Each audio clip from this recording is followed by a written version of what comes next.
This is the Kestrel Country Podcast, where we discuss the people, places, and events all around Kestrel Country.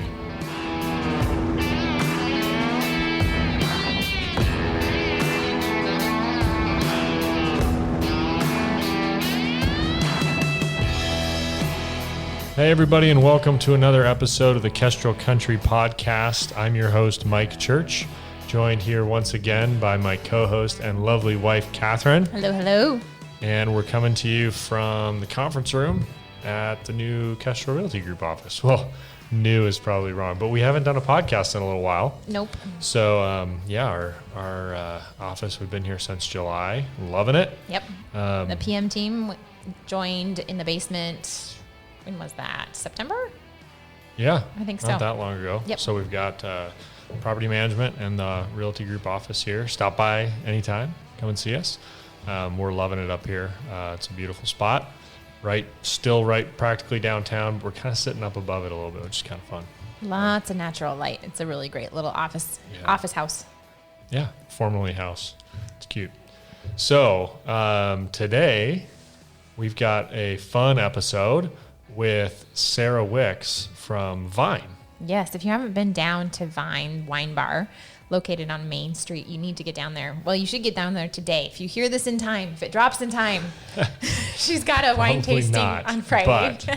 Because it is Friday, and it's almost 3. But she's been doing free wine tastings on Fridays, and she said she was going to be doing those through Christmas. Is that right? I think so. So a fun time to stop by and sample and get some fun new bottles for your holidays, for Thanksgiving and for Christmas.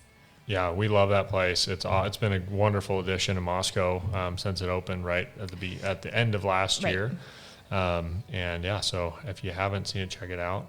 Fun discussion about wine in general, about wines for the holidays, getting into wine tasting, the about wine the shop club a little bit that they do over at Vine, which I highly recommend. That's been really fun to be a part of. Yeah. So all kinds of fun discussions about wine. Hard to beat. So hope you guys enjoy.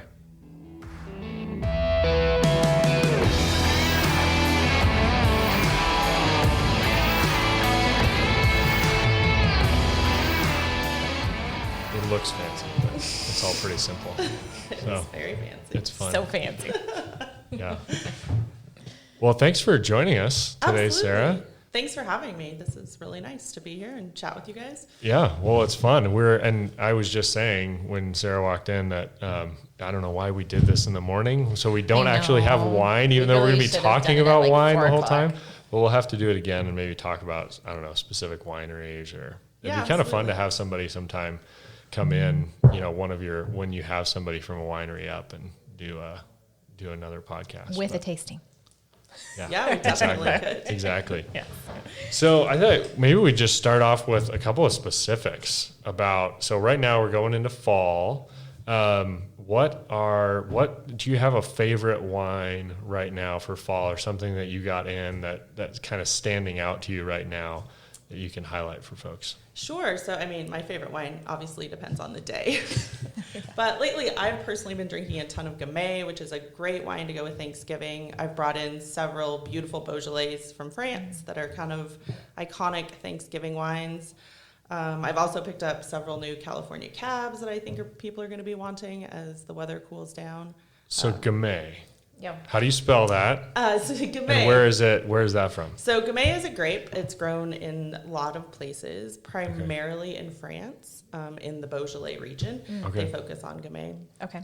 It's just super elegant, super fruit forward. It's going to pair great with Thanksgiving, with your cranberries and turkey and all the Thanksgiving things. But it's also just a great wine. Maybe even on a Friday morning we could have sat here and sipped some. Yeah. That's awesome. So how did Beaujolais become part of the Thanksgiving, the tradition for us in America? I don't actually know that. Okay. I just know that, that's what people look for. I think maybe just because of the style of the wine, but I honestly don't know. Okay. Good question, though. I should find out. I know. We'll have to follow up on that one. So I love starting in on that, but to back it up a little bit, tell us some about Vine. So you guys you started or opened So I opened New Year's Eve 2019, got that one day in 19. And then, I've just been open since then. I'm currently open 6 days a week. I have both a ton of retail, primarily wine with a small amount of specialty beer and cider. And then I'm a full service wine bar. So you can come in, have a glass, have two, buy a bottle, split it. So it's been fun. COVID has made it not quite as fun as I was hoping it would be. For your first year out, yes. Right. January and February, back in the good old days, was great. It was super busy. And it's definitely tapered off since then. But I know people will get back out and about soon, hopefully. And we can go back to being more of a wine bar and less of just retail, which is primarily what I've been doing. Yeah. So is that, I mean, obviously 2020 has been a crazy year. Like there's a lot of surprises that were unique to this year. Was there anything else that surprised you about that's maybe been different about the business than when you were envisioning it? I was pleasantly surprised that Moscow just came out as soon as I opened. Like the support that I had from day one was amazing. I definitely am always surprised by preferences. It'll go through phases of this week everyone's buying Spanish wine and I can't keep it on the shelf, and then Spanish wine will sit for weeks, and then all of a sudden it's Italian everyone's looking for, and I can't really figure that out. That was changing those trends locally. Yeah, it's very strange, but it's also fun to watch. I think just meeting people and trying to bring in things that I think people are looking for has been super fun, and hopefully that continues. What inspired you to start it? So when I found out this space was coming open, we also own the bagel shop next door, and we definitely kind of wanted to be in control of what went next to our business. Mm-hmm. And we had always felt like Moscow was missing kind of a grown-up place to have a nice glass of wine. I mean, obviously all of our restaurants have a great wine list, but you don't always want to go to a restaurant if you just want a glass of wine. So just was really inspired by that we felt like it was a need in downtown Moscow, so I went for it. Awesome. Yeah. So do you also work with local restaurants then? Do you supply some of those as well, or no? No. So in the state of Idaho, if you're selling wine to the public, you have to buy it from a licensed distributor, and you can't actually sell to the public and be a distributor. Okay. It's a 3-tier distribution system. So no, I don't. I definitely, always talk to all the restaurant owners, and we sometimes have common things on our menus, but we're all separate as far as our purchasing. And how did you fall in love with wine? I think it was just something that I always enjoyed drinking. So it was always my preference over beer, or, I'm always down for a good cocktail. But wine is just so diverse. And it can change from vintage to vintage. And just learning more about it kind of got me into it. And then, just wanting to fill that need in the community. Yeah. Because the wine company was kind of that thing, although they never had the wine bar or anything like that. So was that part of your decision? And, was that something that you felt was important to add that extra, I guess, the aspect of actually having a wine bar where people come in and taste and drink? Yeah, I did. So I think just kind of the way people's purchasing habits have changed, just sole retail is kind of going away, and you need that extra step of people can come in, they can try some wine, they can sit down and see what you have versus just shopping in a retail environment. And the great thing about the wine company is Terry, who ran the wine company for 40 years, was one of my dear friends, and he actually joined me in Vine. So, again, back in the good old days, pre-COVID, when I had staff, Terry came over and is part of Vine and will be again when sales pick back up. And so I think it was a natural progression of the wine company. As Terry looks towards retiring, it was nice for him to have something where he could step back a little bit from the business side and just do the part that we all know he's great at, which is, selecting wine. I think adding the bar was kind of necessary in today's society. And are you going to be doing food? So toying with that. I have. Yeah. I did small plates back in January and February. That's all I'll ever do. Right. I don't have the space for a full kitchen or any sort of full service. I'm not doing that right now just because it's tapered off so much that I would just be throwing food away faster than I would sell it. Yeah. I do still have a lot of specialty cheese. I have some little prepackaged meat and cheese things. So I do have things to snack on, but it's not it's definitely not as interesting as it was or will be again, hopefully. We'll get back there, yeah. Yeah, we'll get back there. But the holidays are coming, and we did. Yes. We tried the raclette. We bought some raclette. Was it last week? Yeah. Yeah. The French raclette. It was Yes, great. good. Yeah, it worked out really well. We are big fans of the cheese, and come holiday season. Oh, right? yeah. Yeah, I think I have like 14 or 15 cheeses right now, and I've slowly been picking up a few more as the holidays come. And the raclette is one I brought back in bulk so that you can Very get. excited. I think I have it in like 1.5 pound increments or something. That's awesome. It is. Well, it's really cool to be. One of the things we talked about when you were first starting it was just that in this small town, and we've talked about this on the podcast Yeah. a bunch too. Just all the different restaurant options, but to have an awesome wine bar, great selection, all that in a small town in North Idaho. I mean, it's crazy, but it's so awesome to have that. One of the things you mentioned that you were surprised by maybe stuff that like an Italian wine will sell for a bunch and that or for a while. Has there been anything overall, a big trend that's been surprising, or maybe just that you've seen from overall the community? Is there something that generally always sells really well, or does that make sense? Like, are people buying a lot of California Cab all the time, or? I have no idea. Someone's doing construction somewhere. Hey, we got some construction noise. Great. So yes, but more in a broad sense. There's not a specific wine that I feel like sells a lot.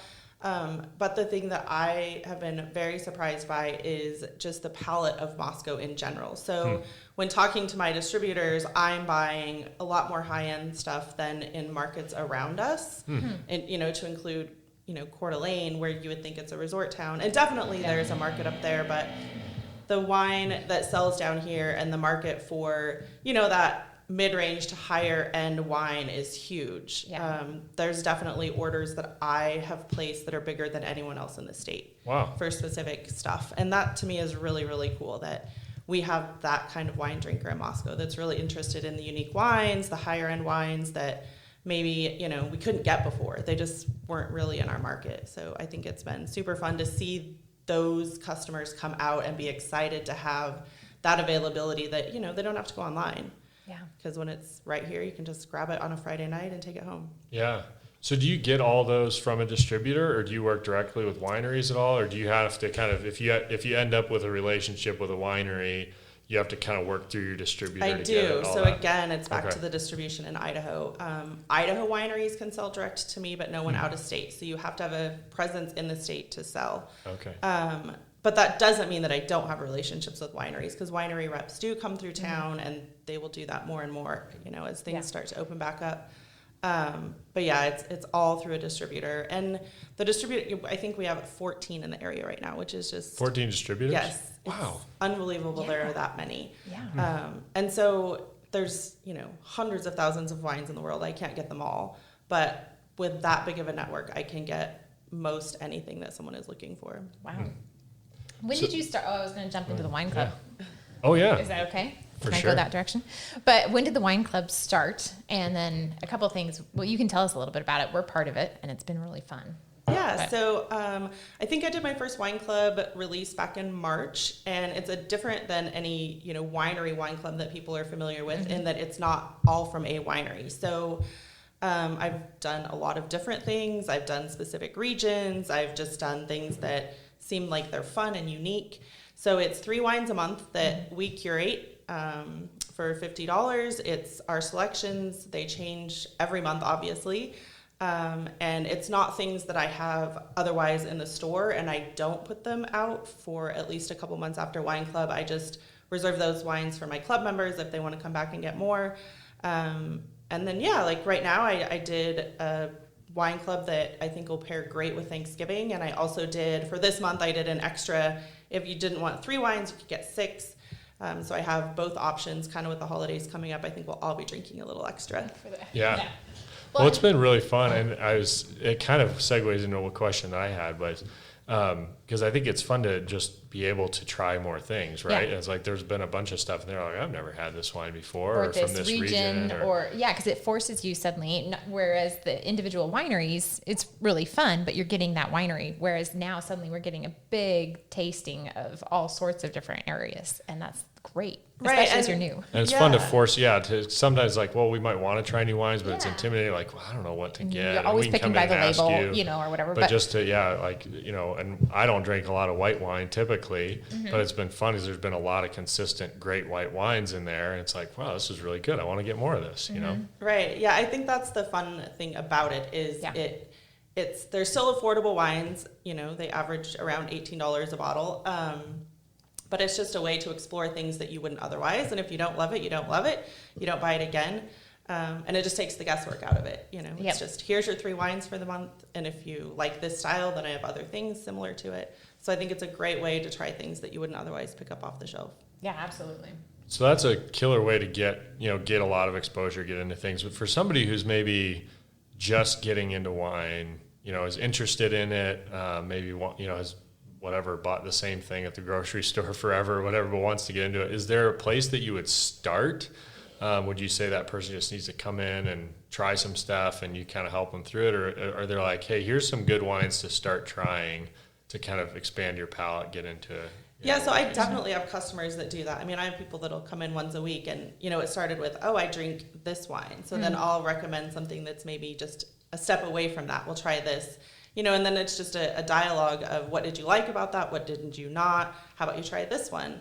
And that, again, is just a super fun way to expand your palate, expand your, wine knowledge, and find new things that you like so you're not just constantly buying the same wine. The same one. What would you pick for Thanksgiving dinner? Whoa, what would I pick for Thanksgiving? Yeah. Well, I mean, I'm going to drink champagne because it's a holiday. And okay. You have and to have champagne can go through the whole thing, right? Yes, absolutely. I mean, we could have had it this morning. It's a breakfast wine, right? For sure. We'll definitely drink a Beaujolais. I'll probably, we're having a few people over. I'm sure we'll hit a Barolo at some point, which is an Italian wine. I think we'll probably lean more to the reds and then move into a dessert wine for after. What's your the dessert meal. wine pick? My dessert wine pick, all dessert wine. All of it? Yeah, so I have, a definite affinity for white port, which a lot of people don't even know exists. I don't actually have one on the shelf right now, but I'll be picking one up next week. So white port I think is super unique. So what is a white port? So they just make it out of white grapes. Okay. Oh, okay. So it's just fortified. Yeah, white. so it's the exact same. It's just a fortified white wine. Oh, interesting. What's different about it? How does it compare to, Ruby or Tawny Port? It's brighter and definitely a little softer. So I think it's a better intro dessert wine. Other great intro dessert wines are ice wines or a late harvest Riesling or something that leans more sweet and less full bodied as a port. So I think it just kind of depends. But yeah, I think dessert wine is kind of for a lot of people just intimidating and they don't go there, but there's a lot of great ones out there.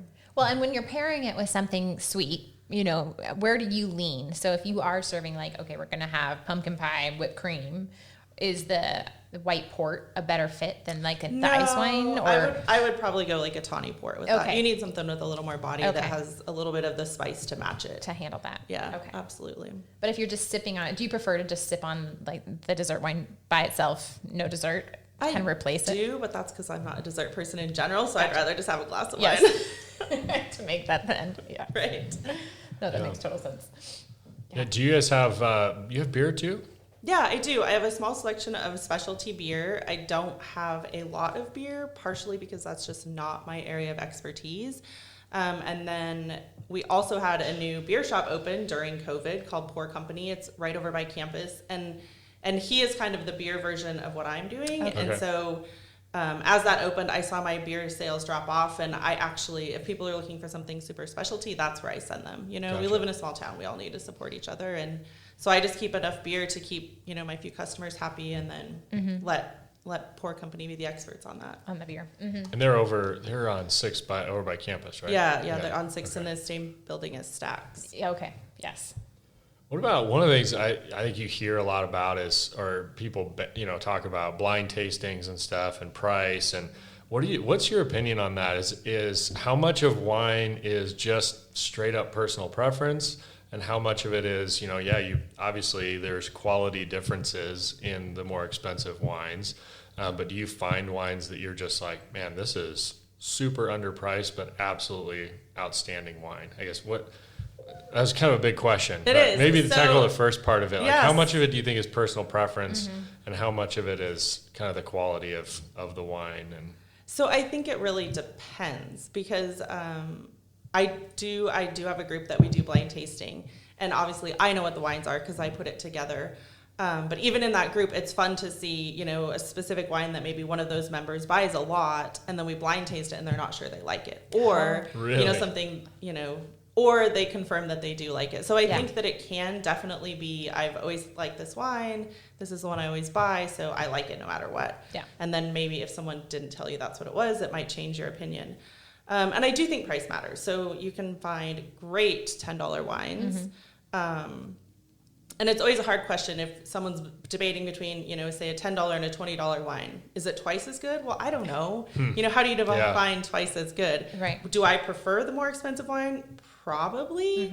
But I also think in wine, there's a point of diminishing returns, so I think you get to a point in price, depending on your palate, where when you spend above that, you're really just paying for a higher end winery or a name or something, and not necessarily more quality, because at some point they just can't put more quality into the wine. Right. So is there generally kind of a range where that is? Like, once you get over a $40, $50 bottle of wine, it's diminishing returns? Or? So for me, yes. So in my mind, you can buy amazing wine for under $50. You can, you can get great everyday drinking wine for in the $20 to $30 range.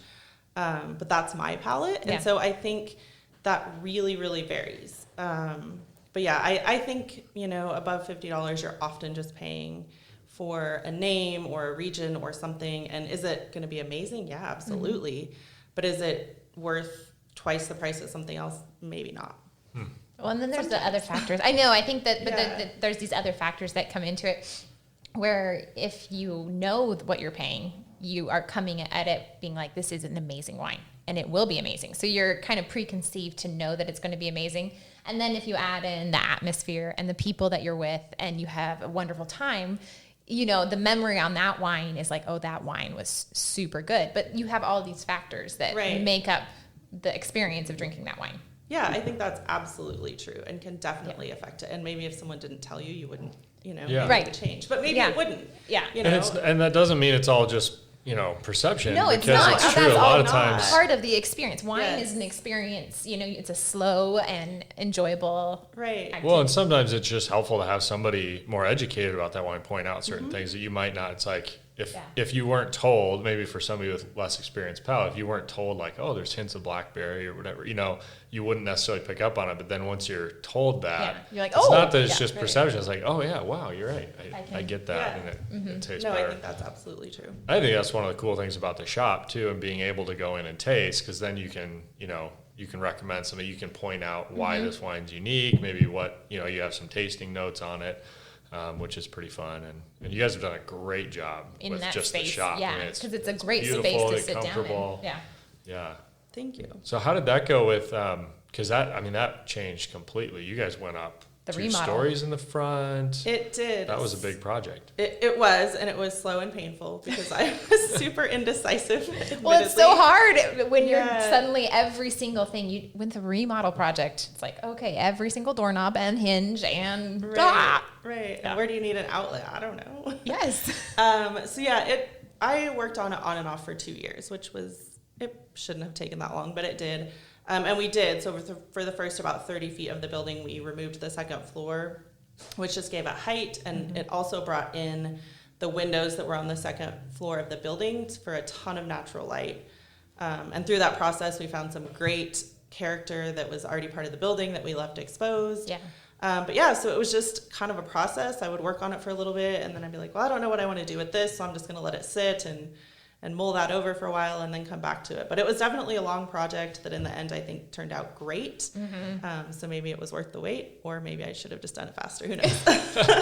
Well, it's certainly awesome. I mean, if people haven't seen it, they need to go in and What's the address on Vine? 312 South Main. Okay.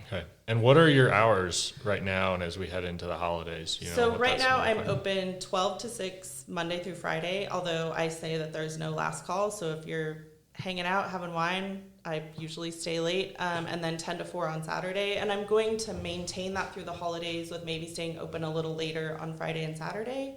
And then it's likely starting in January, I'm actually going to cut my hours back for a couple of months while it's cold out and people are kind of, huddled at home. So I think starting in January, I'll be open Wednesday through Saturday. But all of that information is on my website and social media as I start to think about changing that. Perfect. And then people can sign up for the wine club on your website or come into the store? Just come in, and the way I'm doing wine club at this point, just because of the uncertainty of everything, is it's not mandatory. So if you sign up, it just basically means you get on my email list. I send out an email once a month, come pick up the wines. If it's a month that you just don't want to do it, that's okay. You don't even have to let me know. So yeah, just come in the shop and basically provide your name and email address to get on the list. Perfect. Awesome. Yeah. And do you have any upcoming events at all? I know you had Long Shadows not long ago. We unfortunately missed it. But do you have any other wineries coming up or anything? So I do. I'm actually doing a complimentary tasting every Friday between now and Christmas from 3 to 6. Awesome. And a lot of them are going to be a mixed bag of wine. But Friday the 20th of November will be a Duckhorn specific winery tasting. And other than that, they're just kind of a fun mixture of 4 or 5 wines that fit well with the season. So from 3 to 6 every Friday. Awesome. That's perfect. Very good. Well, Sarah, thank you so much. It's really fun to have you. Yeah, thanks for coming in. And next time, like I said, we'll do it with wine. Yeah, absolutely. Yeah. Perfect. Thanks so much. Thanks for joining us. Like, share, subscribe. We'll see you next week.